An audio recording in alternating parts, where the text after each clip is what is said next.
एक और मैं आपको इंटरेस्टिंग चीज बताऊं इस ऑर्डिनेंस में जो अभी बिल बन चुका है, वो ये है कि अगर कंपनी और किसान के बीच में विवाद हो गया तो किसान सिविल कोर्ट नहीं जा सकता है। अरे भाई, ये अधिकार तो हमारे संविधान ने दिया कि किसके साथ कुछ गलत हो गया किसी भी व्यक्ति के साथ तो वो कोर्ट में जा सकता है, लेकिन यहां पे इनसे वो राइट भी छीना जा रहा है।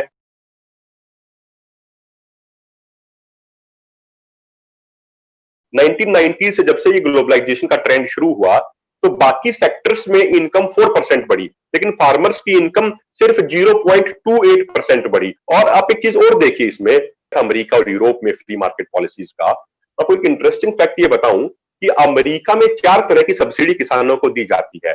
और 2019 में उन्होंने अपने सीनेट में 819 बिलियन यूएस डॉलर का कैश सब्सिडी बिल पास किया। यानी अमेरिका और यूरोप के किसानों की जो इनकम होती है, जो उनकी आमदनी होती है, वो फसल बेचने से नहीं होती है, वो कैश सब्सिडी से होती है।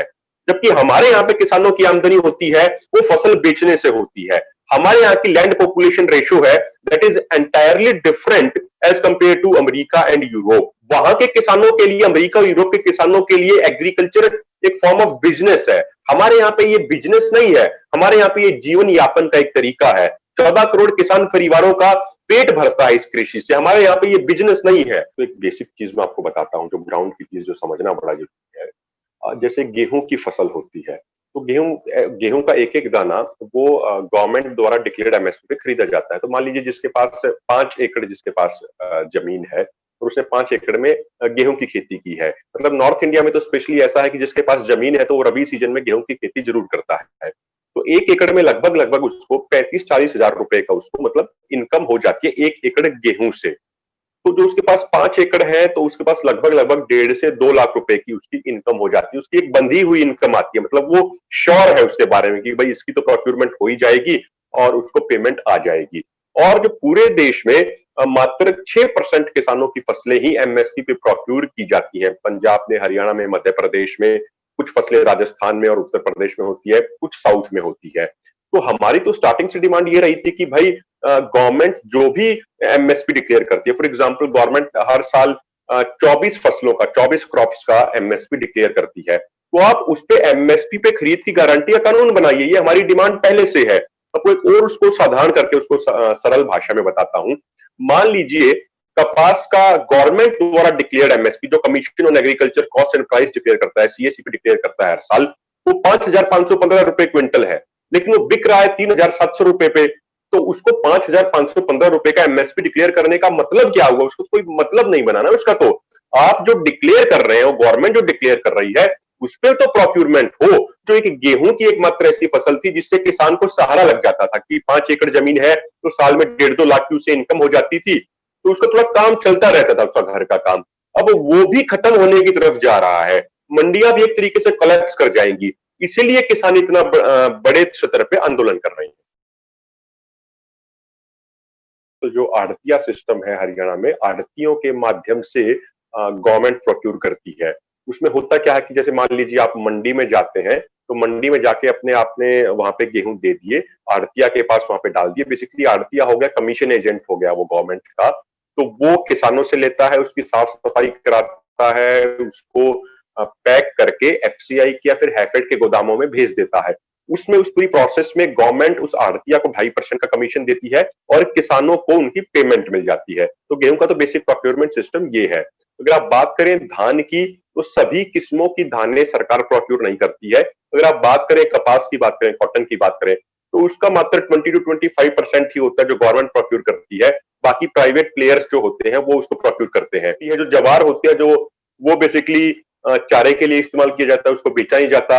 आप अगर बाजरे को देखें तो उसका एमएसपी है लगभग 2100 रुपया है, वो बिक रहा है 1200-1300 रुपए में। तो गेहूं के अलावा जो बाकी जो फसलें हैं उसकी अधिकतर प्रोक्योरमेंट जो होती है, मैक्सिमम जो प्रोक्योरमेंट होती है वो प्राइवेट प्लेयर्स करते हैं और उसमें एमएसपी से बहुत ज्यादा कम में वो फसल बेचने पे किसान को मजबूर होना पड़ता है। हमारे साथ भी इसी तरीके से होता है। गवर्नमेंट ने एसेंशियल कमोडिटी जो एक्ट 1955 था उसमें चेंज कर दिया कि अब कोई भी व्यक्ति कितना भी स्टोर कर सकता है। पहले क्या होता था कि एक लिमिट सेट कर दी गई थी कि भाई अनाज को, आलू, प्याज, दलहन, तिलहन, जो खाद्यान्न तेल है, इसको आप इस लिमिट से ज्यादा स्टॉक नहीं कर सकते हैं। लेकिन अब वो लिमिट हटा दी गई है और गवर्नमेंट का आर्ग्यूमेंट ये है कि इससे किसानों को फायदा होगा, किसान अब उसको स्टोर कर सकते हैं और वो जब चाहे जब बेचें, जब मार्केट में दाम ज्यादा हो।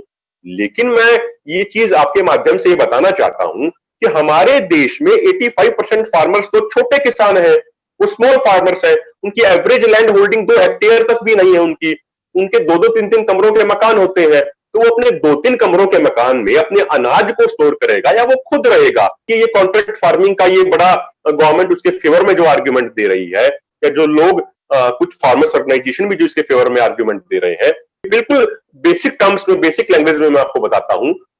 मान लीजिए ए नाम की कंपनी ने इस बी नाम के किसान के साथ एग्रीमेंट कर लिया कि भाई आप आलू की खेती कीजिए और हम उसको 20 रुपया किलो के हिसाब से आपसे प्रोक्यूर कर लेंगे, ये एग्रीमेंट हो गया।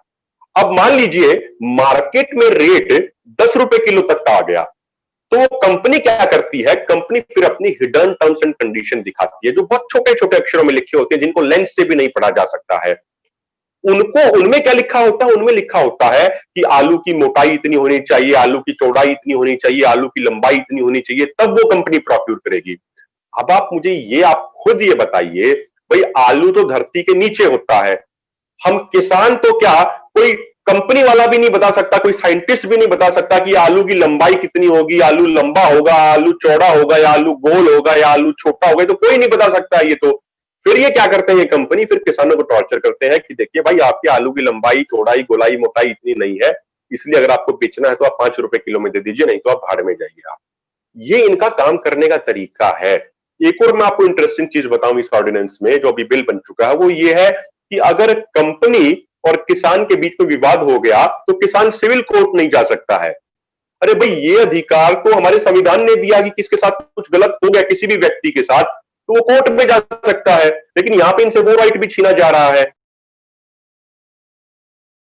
अभी 3-4 दिन पहले मैं एक टीवी डिबेट में था, तो वहां पे प्रधानमंत्री जी का पहले वो भाषण दिखा रहे थे। उस डिबेट में प्रधानमंत्री जी कह रहे हैं कि ये एपीएमसी एक्ट 2006 में बिहार में हटाया गया था और बिहार का किसान बहुत तरक्की कर रहा है। ये शब्द प्रधानमंत्री मोदी जी के हैं। लेकिन मैं आपको ये चीज आपकी जानकारी के लिए बताऊं कि 2006 में जब से एपीएमसी एक्ट हटाया गया बिहार से, तो बिहार में किसान बिल्कुल खत्म होने की कगार पे है, क्योंकि वहां पे सरकारी खरीद बंद हो गई, वहां पे फसलों की। मक्का बिहार की मेन फसल है। मक्के का जो सरकारी रेट है वो 1,850 रुपया क्विंटल है, लेकिन सरकारी प्रोक्यूरमेंट होती नहीं है, वो आज उसको व्यापारी खरीद रहे हैं 500 से 600 रुपया क्विंटल में। और यही कारण है कि 2006 के बाद बिहार में बड़े पैमाने पर पलायन हुआ और बिहार के 4-4, 5-5 एकड़ के किसान अपनी खेती छोड़ के हरियाणा में, पंजाब में, यहाँ के गांवों में आते हैं और 2-2, 3-3 एकड़ के किसान के घर मजदूरी करते हैं। तो कहीं ना कहीं तो प्रॉब्लम है ना। अब प्रधानमंत्री जी इस चीज को कह रहे हैं कि ये तरक्की है।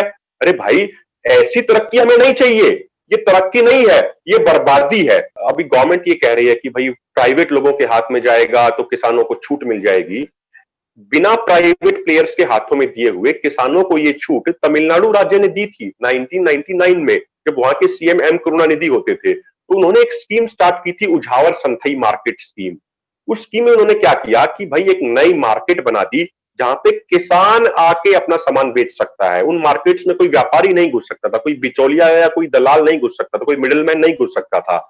प्रॉपर डॉक्यूमेंटेशन वेरिफिकेशन होती थी। वहां की स्टेट गवर्नमेंट ने, वहां के स्टेट एग्रीकल्चर बोर्ड ने किसानों को फ्री में दुकानें दी, फ्री में उनको कोल्ड स्टोरेज फैसिलिटी दी, फ्री में उनको वेइंग इक्विपमेंट्स दिए, फ्री में उनको ट्रांसपोर्टेशन फैसिलिटी दी। और आज का रिजल्ट ये है, अगर हम 2020 की बात करें, पिछले साल द हिंदू न्यूज़पेपर ने उस पर एक स्टोरी कवर की थी कि ओपन मार्केट के मुकाबले तमिलनाडु में जो किसान उझावर संथई मार्केट से जुड़े हुए हैं उनको अपनी क्रॉप्स का 25% ज्यादा रेट मिलता है, और जो कंज्यूमर है उसको ओपन मार्केट के मुकाबले 15% कम रेट पे फ्रेश एग्रीकल्चर प्रोडक्ट मिलते हैं। यानी किसान को भी फायदा, ग्राहक को भी फायदा। तो यदि सरकार ऐसी छूट देना चाहती है तो उझावर संतई मार्केट को इसी तरीके की स्कीम लेके आए।